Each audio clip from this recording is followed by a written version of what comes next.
All right, guys, top of the morning. Happy Friday. God, February 27th, coming to you live, coming to you well, coming to you full of energy, coming to you full, with a full night of sleep. My wife was able to spend the night at the house last night. So she took a shift at home. Larissa stayed with grandma, and it was just nice having my wife home. It was just really nice. It's been over a week since she stayed home, so it's just nice to have her here at the house. And so I got some thoughts for you guys today. I have some vantage points that I want you guys to look at your life and business from today. And we're going to obviously talk about action because it's Friday. But before we do so, we always kick this thing off. You guys know how it goes. We kick this thing off. Somebody brings us out on the field. But before we get started, I see you middle of the screen. And Alexis, I just wanted to tell you, my friend, and if you were there in the room yesterday, we put Alexis on the spot in front of about 50 people. She was nervous, okay? But my friend, you delivered at a very, very high level. And I just want to say congratulations for stepping out of your comfort zone, getting on the mic and doing your thing. Not that I gave you a choice or an out, but I feel it's important that we get that push. And so, my friend, it was great. It was really, really good. So shout out to you. I am going to go over to TT. TT, good to see you yesterday. She was surprised. Now, Tanisha was surprised that I do not have a Beyonce album. And so obviously I collect records. Today's feature is Mobb Deep. So if you ever feel that you need to get me a gift, please get me a Beyonce album because I said I like Destiny's Child and she like put me in my place. She said, that's not Beyonce, that's Destiny's Child. So TT, I'm going to have you bring us out on the field on this amazing, beautiful Friday morning. So all the pressure in the world is on you. Good to see you yesterday. Good to see your other half. Let's get rolling. Yeah, well, thanks for putting me on the spot. And yeah, when my other half showed up, we kind of go into romance mode. So anyhow, sorry. You guys go into cupcaking mode real Yeah, quick. yeah. But that's good that you're asking me to take you out on the field because I had an epiphany the other day. You know how we're taking buyers out and showing property. You know how they come in and they follow up with you like crazy. Hey, how did your buyers like the property? Any feedback to my sellers? And if you don't respond, they're following up again. So, with that, I think we all should show up the same way as the listing agents do for our buyers. Hey, are you still looking? We should follow up the same way that the listing agents follow up with us. Smart, smart. I love it. There's a reason why you see listing agents, or a lot of them are top in their market. They've been doing this for a long time. They have the upper hand. They have the inventory. They have a huge amount of the market.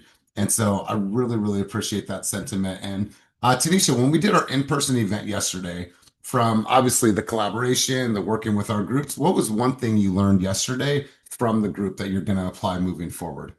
Oh gosh, the number one, I just love face-to-face in-person activities. The energy was phenomenal. I love learning from more seasoned agents.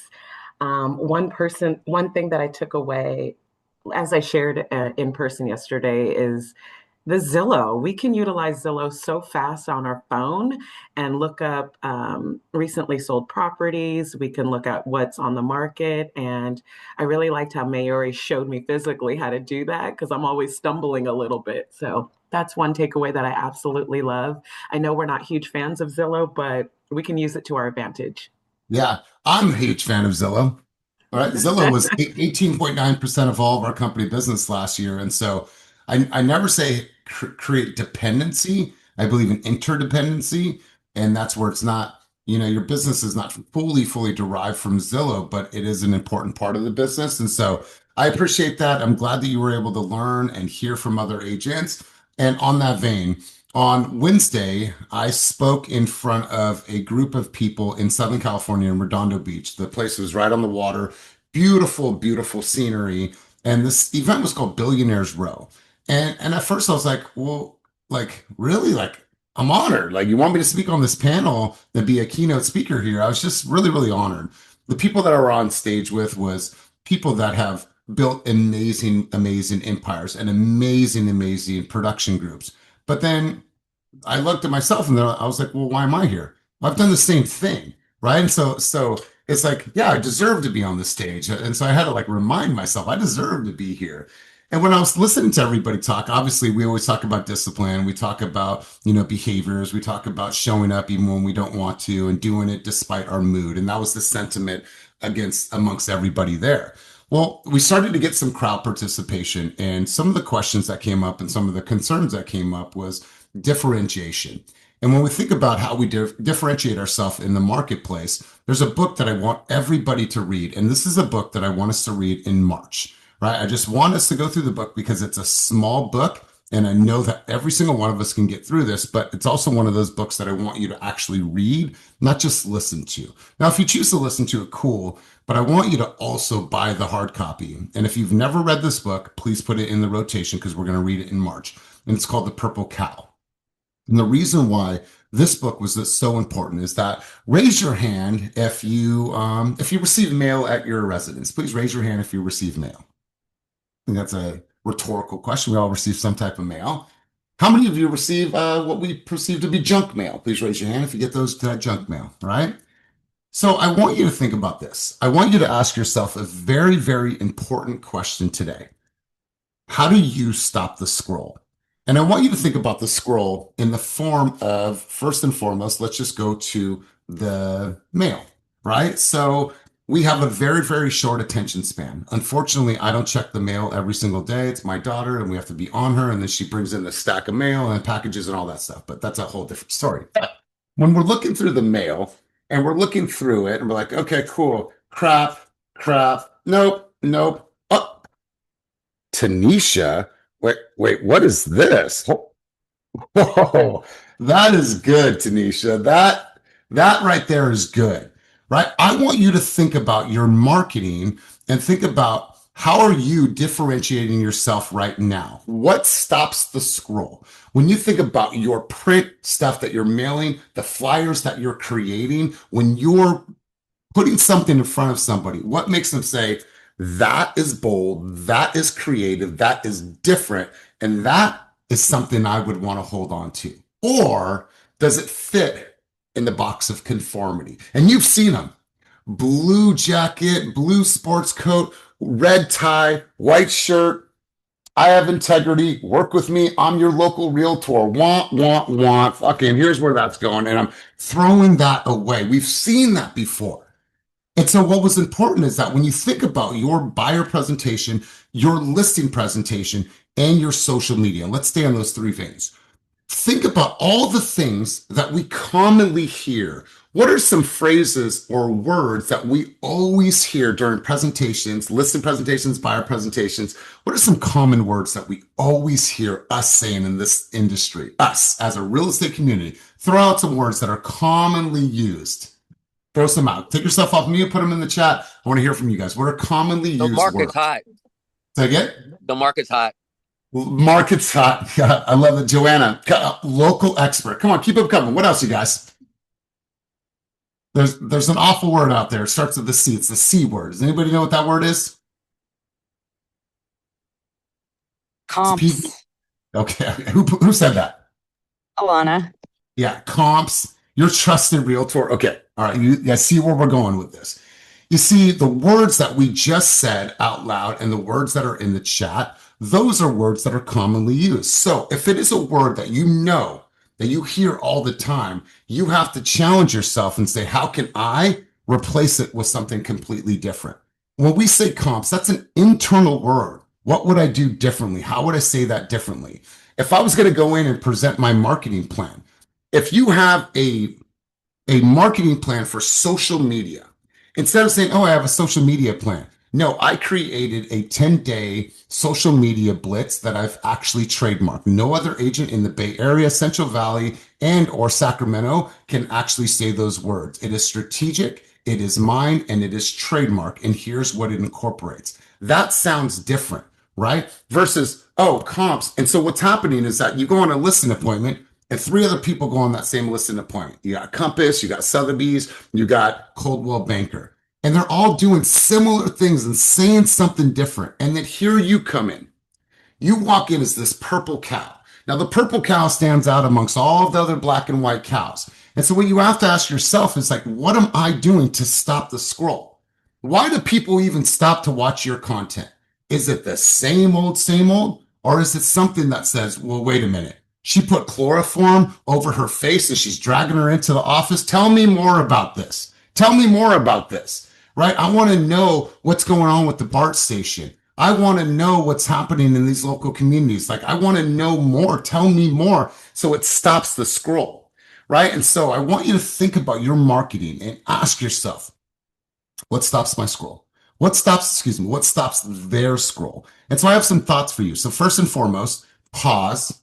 If you don't have the book, I want you to grab the book, The Purple Cow, and make sure that we are having that on deck for us to read in March. But before I go any further, before I get to any slides, just want to keep this very, very basic right now.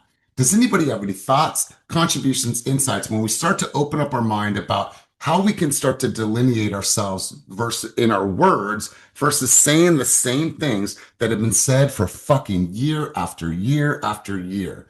Any thoughts, contribution, insights, and dialogue based on the conversation thus far? D. Bledsoe, what do we got for us, big dog?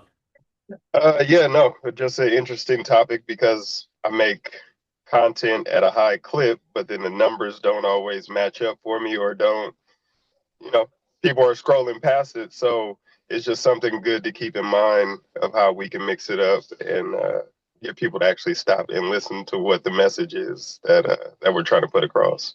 Yeah, and so here's some thoughts and some suggestions for you. In your videos, you're always seated in the same exact spot, right? You're seated and it's in the fast booth.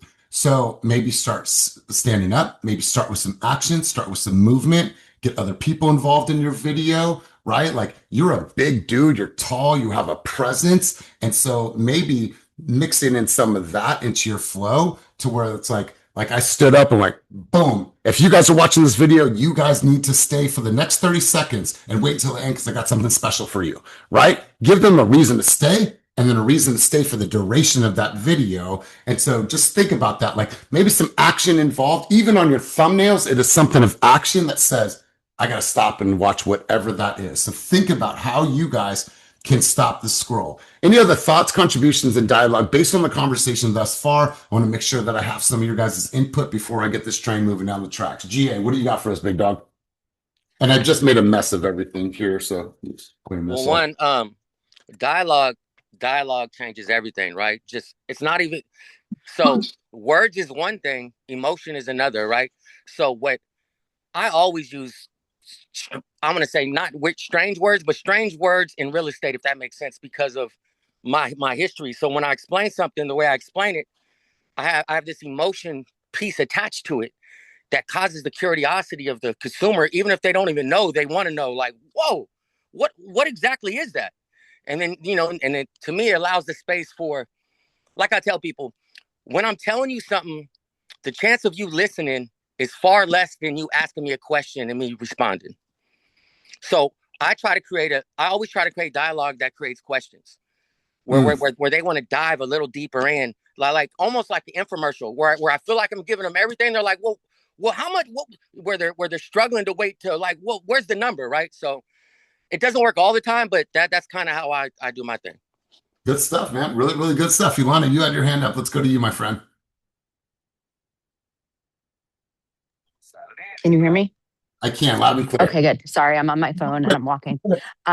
Hold on, let me pause you for a second, my friend. For the people that don't know you, can you introduce yourself? Tell us a little bit about your production and your career and what market you serve, because you're still a stranger to a lot of people on the call.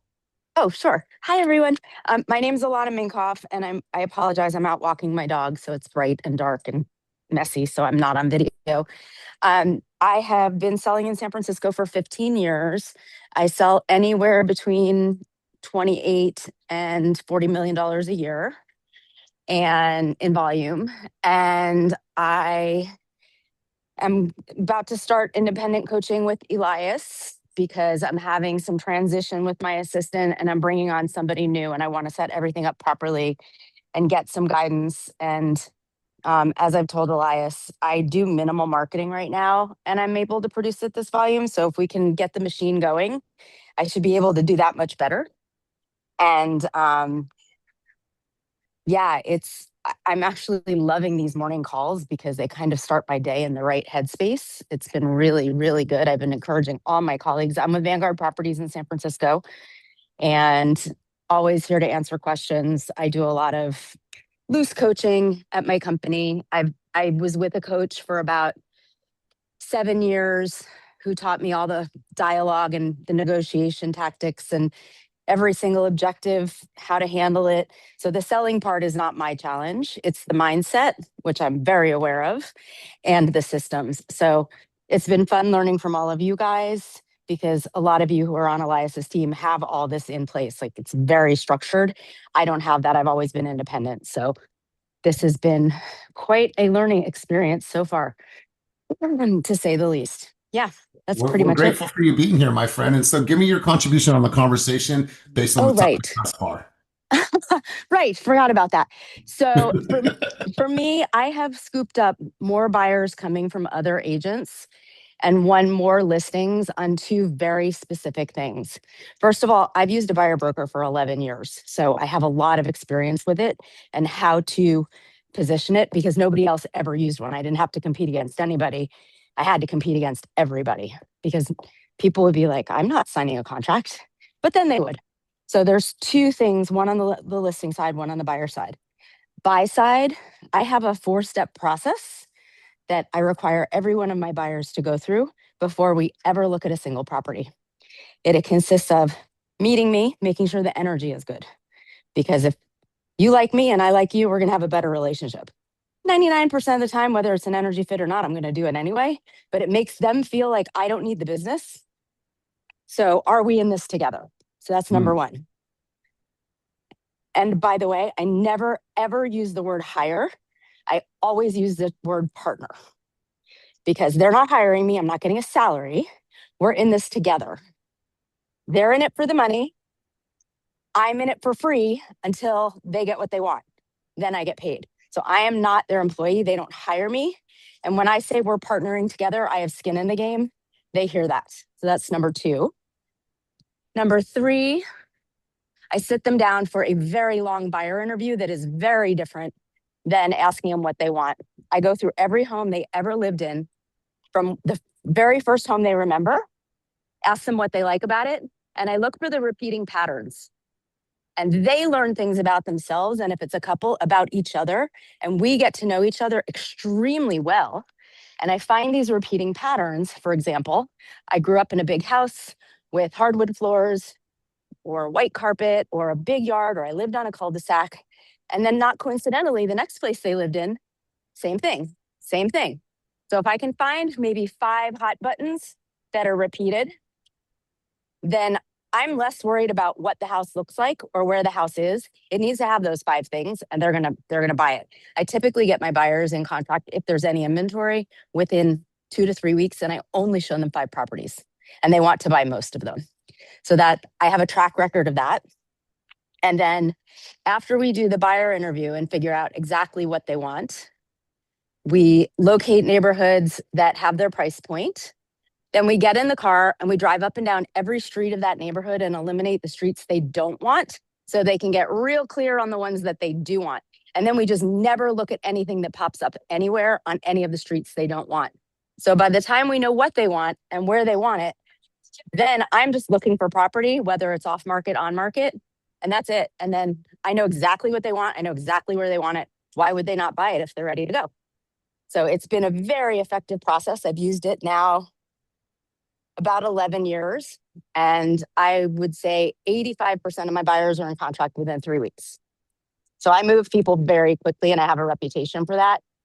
And it's awesome. That's on the buy side. On the list side, so simple. I have, and it's just the same copy and paste, tweaking a couple words. I have a 31-point marketing plan. 31 points. No other agent walks in with a 31-point marketing plan. It's so polished, and it's everything from building a website, taking photos and video. I use the same photographer for every property, no matter the price point. I don't care if it's $800,000 or $5 million. Same photographer, you're getting the same thing. I always cater lunch on the first broker tour. I always do top agent preview. I always do a neighborhood preview. I always do social media. It's the same thing all the way through. It's just 31 delicious points laid out perfectly clear so they can see it. And by the time I'm done with that, I've already locked it in. And that's been my clinch pin. And then also closing, practicing closing skills. And asking the questions to keep the control of the meeting, and closing with every single step. Does this make sense?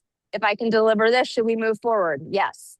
So by the time they get to the end, the only answer is yes. So when I have opportunity to get a listing, if I want it and I'm in the right mindset, I get it. And I know this to be very consistent. But it's the buyer process, a 4-step buyer process that's been tried, true, and proven, and a 31-point marketing plan that has been tried, true, and proven. And it works every single time. Wow.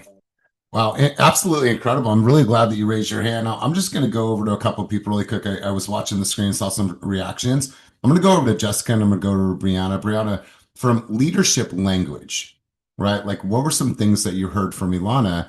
And I want you guys to think about this. I've been doing buyer consultations since 2016. Okay, I've been teaching buyer consultations for 10 years. And when all the people and all the agents that I've worked with, I've heard different iterations, but I've never come across this.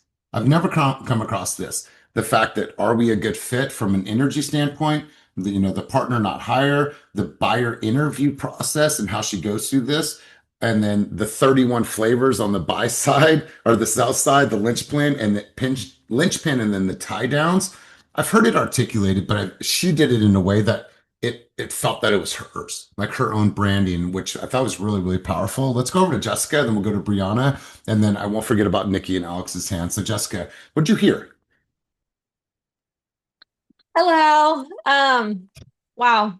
I'm obsessed. I want to learn more about it. I'm so intrigued. I think everything caught my attention, but one thing that really did catch my attention is when she stated that they're not hiring her, they're partnering together.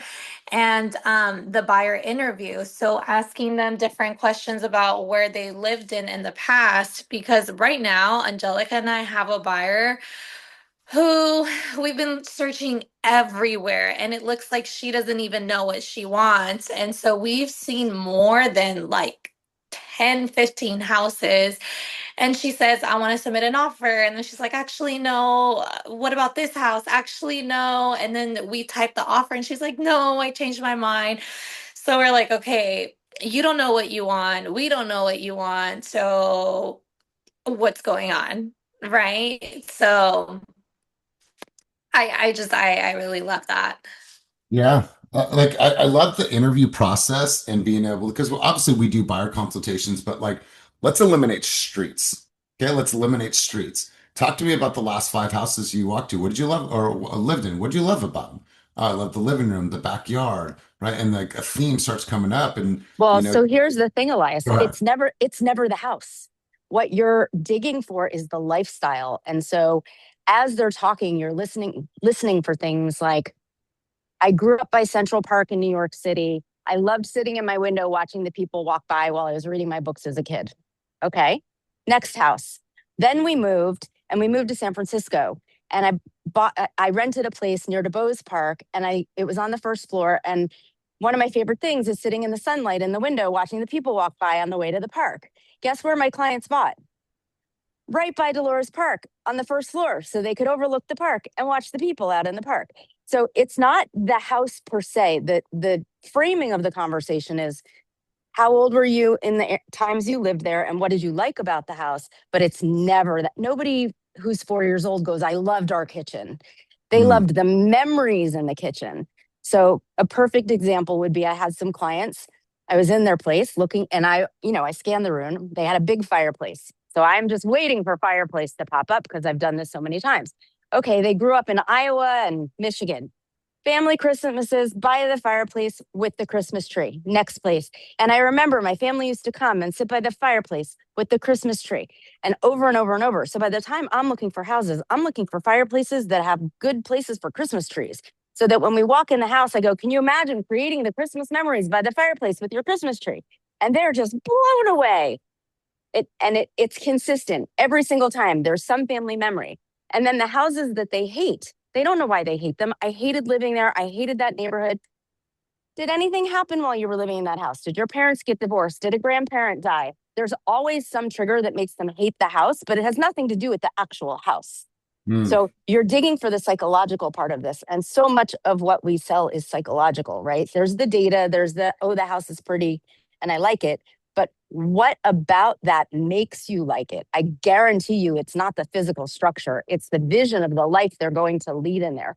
We are creating life and home and memories moving forward. We're getting you to your next chapter. What do you envision that next chapter to look like? It's not a house. And mm. that's the shift that I think most realtors need to get. And that's part of my secret sauce. So you're all getting it. I don't tell people in my immediate circle this, obviously, because I'm competing with them. But it's the lifestyle that they're looking for, not the physical structure. So our job is to get deeper than physical structure and understand lifestyle. If anybody wants to connect on Instagram, I'm happy to walk you through how this all goes down. I can do a group Zoom or whatever. I'm always happy to share this. So it's my full name, all mushed together, ILANAMINKOFF on Instagram. And I'm happy to talk to anybody who wants to learn it. It's easy and Like, fun. what an incredible share, right? Like Ilana comes here because she really appreciates the energy of this group. She obviously, her and I have connected on a coaching level, but I'm sitting here as a student myself, and I know that you guys are based on your reactions. But as you were writing, before you even said the word, what I wrote is a psychological profile. And when I think about like the crime shows that I've watched in the past and how, these special investigators and interrogators really find people based on patterns, psychological patterns, when they're interrogating, they're asking questions. When you think about top negotiators, right? What they're doing is they're psychologically profiling people and they're speaking directly to that. And at the core of what we do, sales is rooted in psychology. And the people that understand that at a high level, like you guys and Ilana, those are the people that are really going to win. And so it's in my world as well. Like psychological profiling plays a big role in the impact that I can have in your growth. And so this is really good stuff. I think we should definitely probably do a master class on this, but we'll connect on that some other time. But Brianna, thoughts, takeaways, contributions on the conversation? So I mean, I love it all, but I really love and resonated with the same as Jessica said, them not hiring us or working together. I'm not their employee because I feel like so many times clients get caught up in the fact that like we're theirs. And I feel like that also helps set boundaries in your business so that they don't think that you're their only client. You're all theirs because that also it makes business hard. So I liked all of it like I said, but I really liked making sure that this is a partnership. We're working together. Not I'm not your employee. Because Yeah. we're not anyone's employees. We work for ourselves, Yeah. A and partnership. yeah, and we're working with them. We're not working against them. We're not working for them. We're working together. We have a common goal. And, Yeah. when I feel like when money's involved, boundaries have to be put in place and things need to be very clear.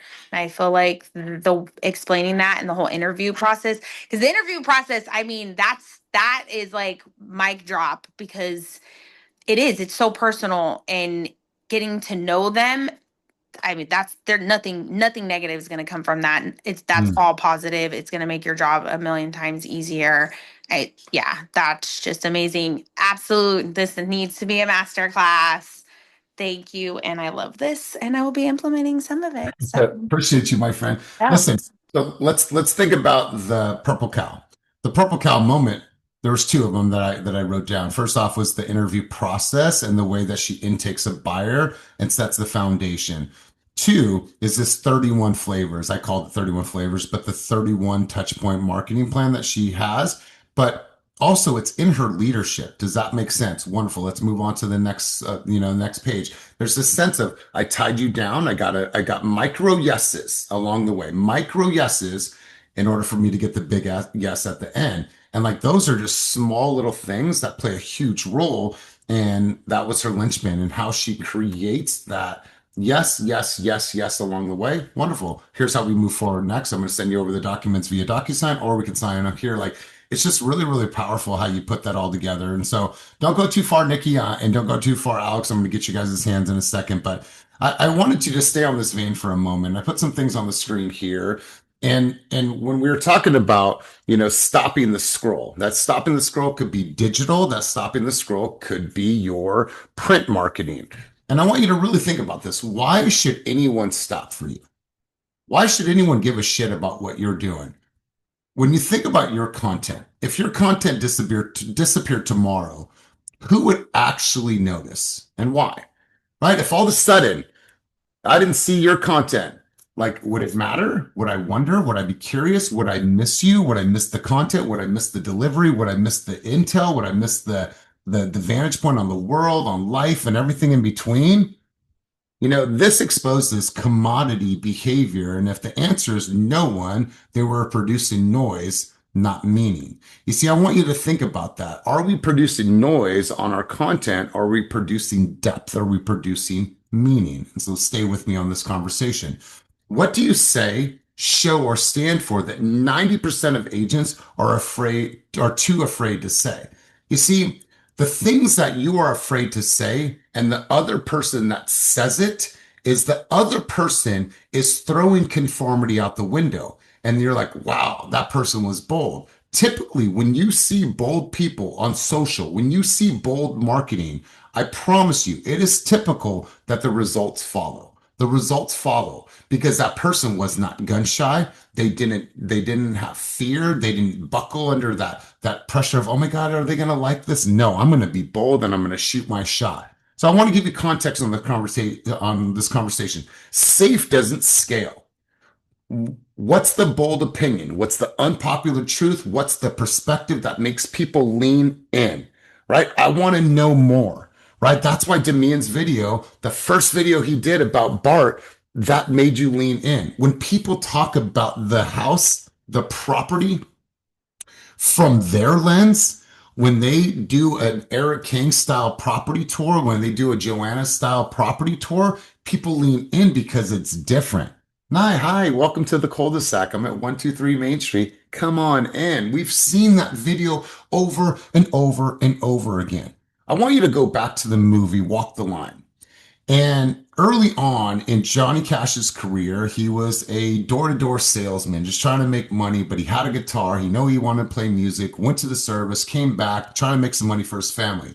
Walked by Sun Records. And he heard them playing music. And one day walked by Sun Records and Elvis was in there cutting a record. And so he asked the guy, he said, what does it take for me to cut a record? He said, it costs you money. He said, I don't have any money. He's like, well, come back when you have some money. Finally had the ability to go into Sun Records and perform a song. They sang the same old gospel song that had been sung millions and million times the same exact way. And the guy said, that's what you got for me? That's it? If you had one chance to sing a song, one chance before your ashes were ashes and before you turn to dust in the wind, that's the song? That's the song that you're going to play that are going to make people remember who you are and what you stand for? That's it? Well, that's not it, my friend. That's not the song. He said, do you have a problem with the military? He's like, no. He's like, well, I do. And he played the song, Walk the Line. And that song in that moment allowed him to express how different he was, what he stood for. And like, obviously, if you know Johnny Cash's career and his life, he had an amazing career, not met without its challenges, but he had that moment to say, how do I want the world to see me? What's the one song that I would sing? And oftentimes what we're doing is we're playing the 4 fucking chords up and down. And it just feels like hunky dory. Nah, give me some jam session. Give me something that's real. Give me something that has heart, something that has depth, and something that has meaning. So I want you guys to ask yourself, what makes people lean in? What makes people have perspective? Makes people think? Are you marketing features or are you marketing tension? And I want you guys to think about this. Bedrooms and bathrooms don't stop the scroll. Identity does. Conflict does. Belief does, right? Lifestyle stops scroll. What would it feel like to live in this community, to walk to the local farmer's market every Saturday, to be able to stroll along the lake, to live in a community that has zero crime or little to no crime, that every single weekend there's an event happening, right? Whatever it is, splash pads. Like, what is it like to live in communities like that? What emotional tension are you speaking to when you're looking at your marketing, print, as well as your digital marketing?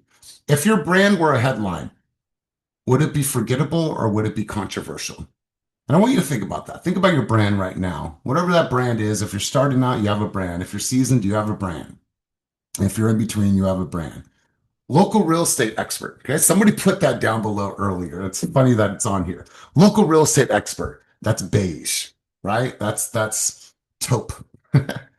Helping first generations build wealth, or excuse me, helping first gen wealth builders escape rent slavery is purple, right? Helping people break generational curses is a purple cow.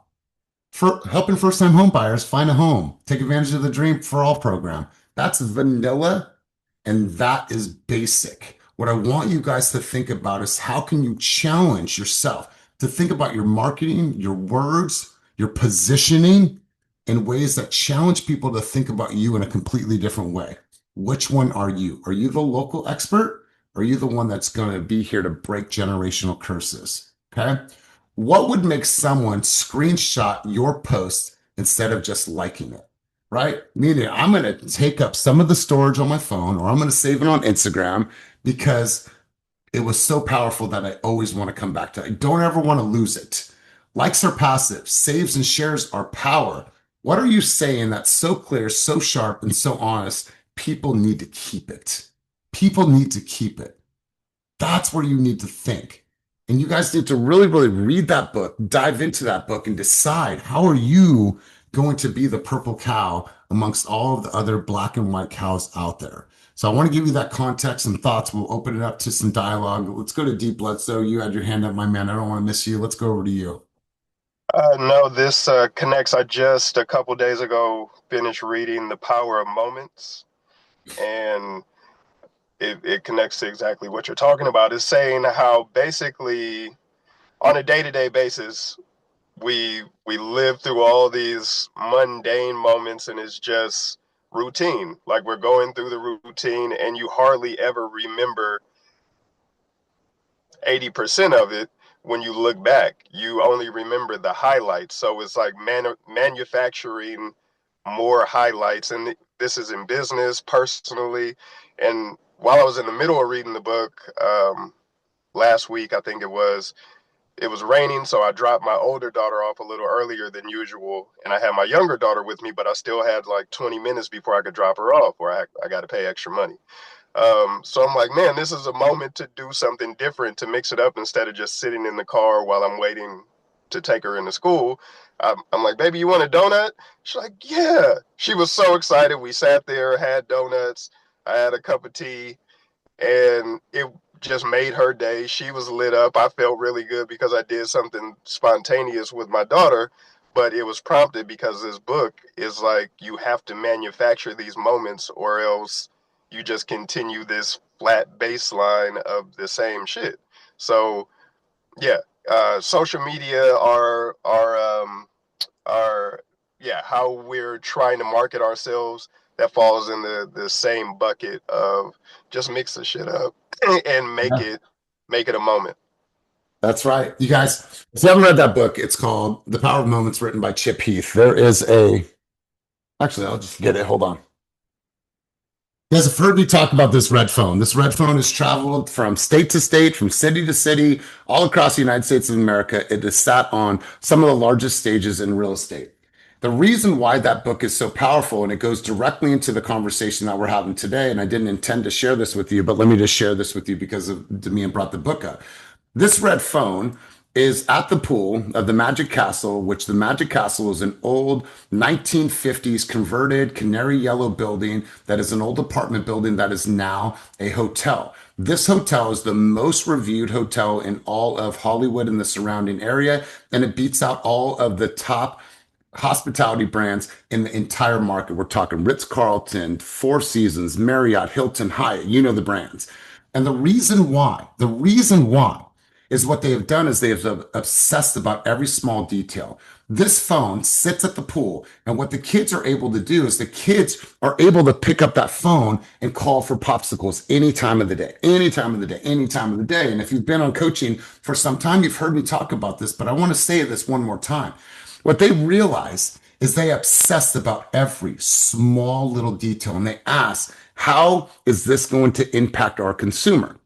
It's unreasonable, right? It is unreasonable for Ilana to drive neighborhoods and look at all the streets and eliminate streets. That's unreasonable, but that's what differentiates her, right? She could probably not do that and be okay, but that separates her. That's why she's doing $40 million every single year. And so what you have to think is that you have to think about your marketing. You have to think about your approach, your imagery, your social media, your print, what stops the scroll. And you have to be completely unreasonable. Unreasonable. And that, my friends, is what really defines this. What defines your popsicle hotline, right? Your popsicle hotline moment is the things that truly define your presentation, that transcend your presentation, that elevate the presentation and add punctuation to all things that you do. You see, my friends, when you slow down and you think about your entire flow in the power of moments, you're going to find the opportunities to get better, to enhance, to be more, to be different. You see, they don't have a beautiful resort. They don't. The rooms are old, the building is dated, but what they have is they have experience. And so let's correlate this to what Ilana said. It's not about the hotel and it's not about the room. It's about that 8-year-old kid that will remember, oh my God, oh my God. Yeah, we need a red one, we need a purple one, and we need an orange one. Yep. Yeah, that's a good. And then they hop in the pool. And then they bring it out on a silver platter wearing white gloves. That's what they will remember for the rest of their life. They didn't care about the hotel and it was a 5-star on Google. They don't, or on Yelp. They didn't care about that. It was the memories. And so when I think about the power of moments, you guys, it is one of my favorite books that I've ever read. Ever read. There was this little kid staying at the Ritz-Carlton in Hawaii. He had a little stuffed animal named Jeffrey the giraffe. And Jeffrey the giraffe was left at the hotel. Okay, left at the hotel. The family called in, and our son left this stuffy, and it means the world to him, little 3-4-year-old boy. So what did they do? Is they made a whole series of photographs and made a folder and made a photo album of Jeffrey on vacation. They put Jeffrey at the pool. They put Jeffrey in the restaurant. They put Jeffrey at the spa. They put little cucumbers on his eyes. And then they sent him a photo album of Jeffrey on vacation. And who was accompanied with the photo album? It was Jeffrey. And they delivered that. So what did they do is they went above and beyond and they transcended to make that impact felt even deeper. So think about that in the context of what we do. Right? Slow everything down. Think about the power of moments. God, man, don't get me fucking started on this because it's one of my favorite books that I've ever read. And so let's pause for a second. We're going to go around the room, get some thoughts, feedback, insights from everything that we covered today.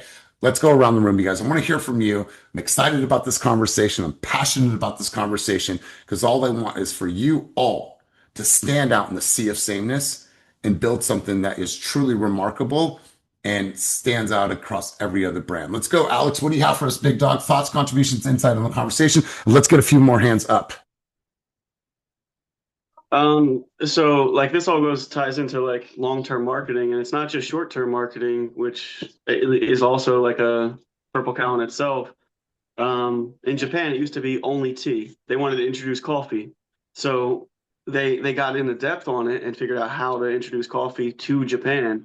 So they put coffee flavored candy. So they built the nostalgia. They built that connection. And in 15 years, now Japan serves coffee. It took time.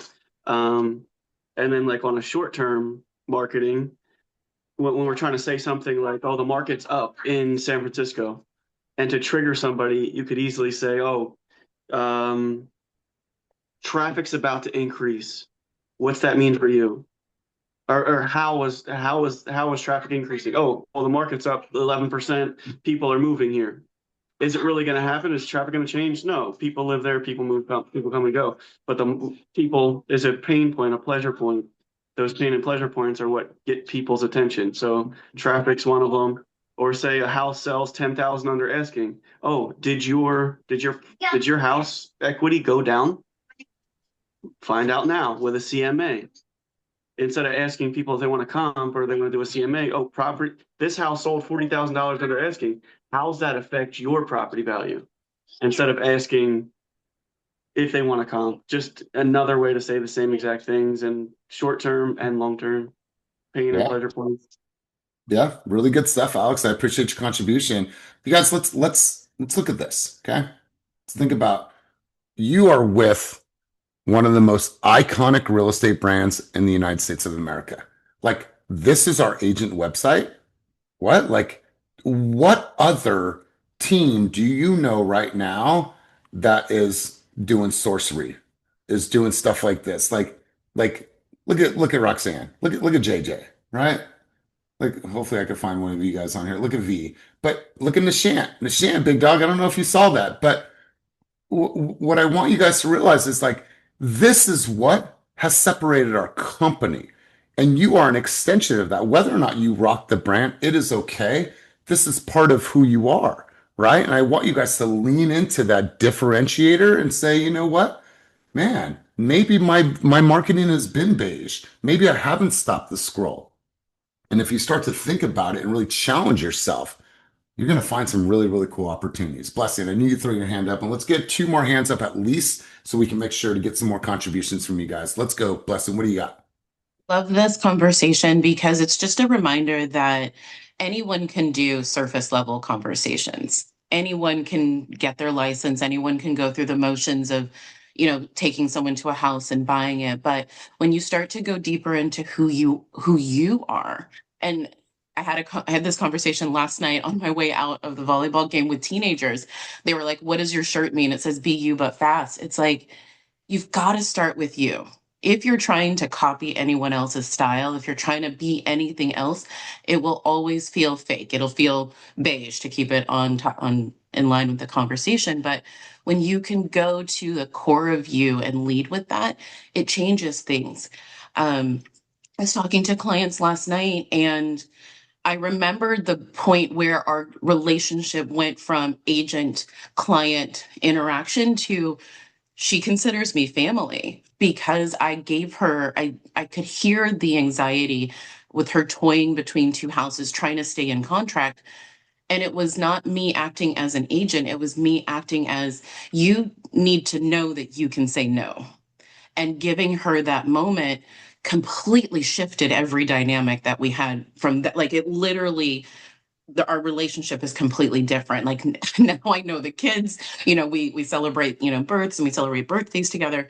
But that isn't something I learned in the book. That isn't something that comes from getting our license. That's just intrinsically who you are.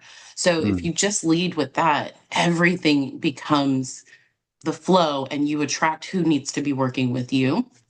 But you do have to face who you are and lead with that, and know that your slice of the business will be exactly what it's supposed to be, but you've got to lead with who you are. Yeah, Blessing, I really, really appreciate it. Appreciate your contribution. I have an old but new face. Joellen Brooks is on the call today. Joellen used to be a team member back in the days. She has moved on to bigger and brighter things in her life, and it's exciting to see your face here on camera. Joellen is an old school member of Keep It Moving. And so once a member, always a member. So Joellen, what are your thoughts and contributions, my friend? Go ahead and take yourself off of mute. Good to see you. Good to see you. And don't mind the no makeup. I'm getting a facial later, guys. You're glowing. You're glowing, homegirl. Do your thing. Thank you. I was so compelled to hop on here this morning, just because this is a great place to hear what everybody's doing, learn the market. That's my friend down there. I invited her. Her name's Mona, and she's so excited to be here. But really just to collaborate with you guys from Sacramento to the Bay, kind of know what's going on, what everyone's doing. And what I'm doing is, I think you've all heard about, I do next door, right? I'm the next door queen. That's what I branded myself as. And I learned that from Team Fast, from coaching with Elias early on, all about how to handle the market, get your pulse, what do we need to do? And then how do you brand yourself? And now I know that my community would be so sad if I wasn't here, because they look forward to my stuff. So my newest thing that I'm going to be doing is hosting monthly bingo at our community center. I've already have like 100 people raising their hand to be in the room. And the thing about it was the comments were, it's about getting me out of my house and socializing. So it's not necessarily me getting known. I'm already known here. People will stop me, but it's about bringing people together. I'm also part of the Rotary, so it's also opening up the Rotary for people to join us in service. So I'm super excited about that. Okay, well, and do you still serve the aging demographic of consumers? Yeah, and that's what I wanted to talk to you guys about real quick. Okay, so what I'm doing right now is I'm finding that people are really loving off market and sellers really want to do off market right now. Maybe because they don't want their neighbors, maybe there was a tragedy, or maybe they just want the exclusive privacy, right? Okay, so what I do is I go on Nextdoor and I said, has anybody heard of anybody looking to sell in the neighborhood? I have a sweet family that would like to move here. I'm getting DMs. Oh, yes, my house, blah, blah, blah, right? So then I take my clients over the property and show them an off market. That's showing them right now that I can get off markets. Then when I get a listing, before I go to market, I post on Nextdoor. I have a 4-bedroom, 3-bath with a pool in the Eagle View community. Who's looking? Now I'm getting buyers. So I'm really leveraging Nextdoor. I have this thing where it's called Thrive Where You Live. We don't literally need to go outside of our neighborhoods because we have so many people we can help there. Wow, I'm literally thinking about this. I'm typing something in the background, and it's like a flyer that would be all pink and white or black writing, and it says shh.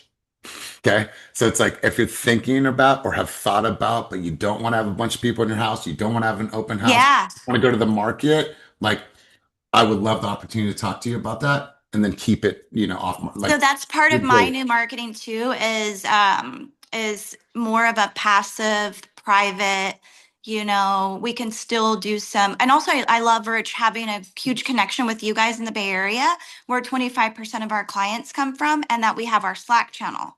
Mm. So Really, really good stuff, Joellen. It's always you. a pleasure to see your face. But literally, as Joellen is speaking, I'm like writing in the background. I'm like, if somebody mailed this to me, okay, this would stop me. Well, this would stop me. I would be like, what the heck is this? And then I flip it over and I'd see this off-market campaign and what she's trying Yeah. to. He's like, And just so you guys brilliant. know, I am doing mailers too with Celebrity Agent. And I'm also on Nextdoor every day. So not only am I getting up to 10,000 views on my post on Nextdoor, and I live in a town of 16,000 people from El Dorado Hills, Folsom, Cameron Park, they're getting my mailers and they're seeing me on Nextdoor. So I'm getting called for listings. I just got 4 listings this week. Okay, so dope. Listen, here's what's cool about this. I remember when she wasn't on Nextdoor. Okay, Yeah. so like I remember this progression. Man, I got goosebumps. Great to hear your voice, my Thank friend. you. Wonderful. Let's go, Brandy, and then we're gonna close out with Mona. I had one question for Mona. So, Brandy, let's go to you, my friend. Had to find the mute button.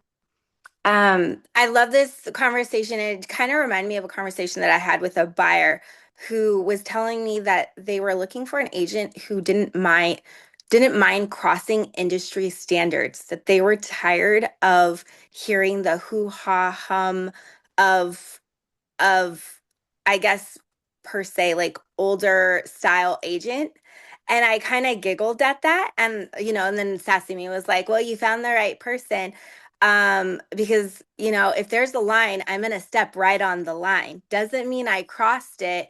And it was really funny the way they said that. And it got me thinking, and this conversation kind of piqued that is really having ourselves shine, and we don't have to be like industry standards or what is called industry standards of hosting an open house just like this, doing videos just like this, speaking just like this.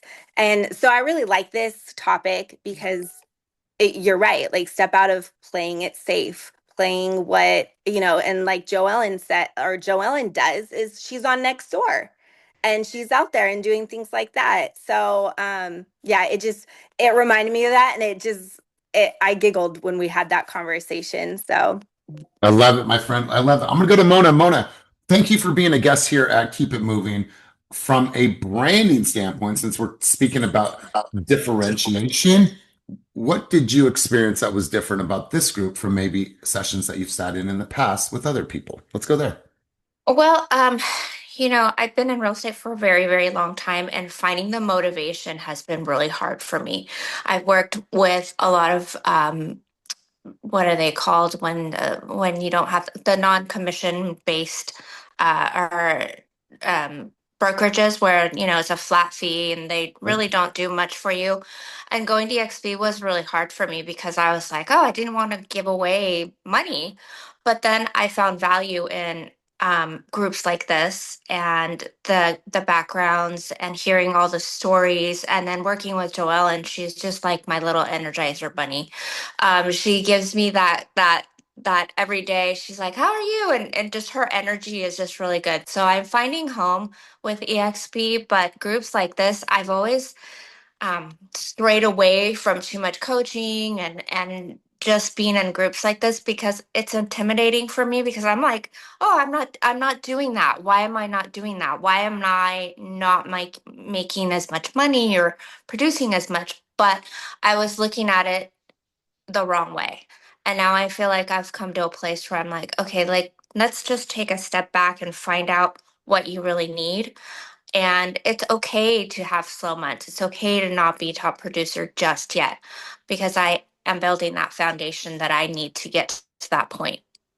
Love it. Love it. Well, Mona, you are welcome here any other time in the future. I Thank you. appreciate you being here. Listen, you guys, wonderful, wonderful conversation. Doralee, thank you for your patience, my friend. Doralee is here. We're gonna wrap for an hour, but you guys, I thank you for your contributions. Go and buy the book.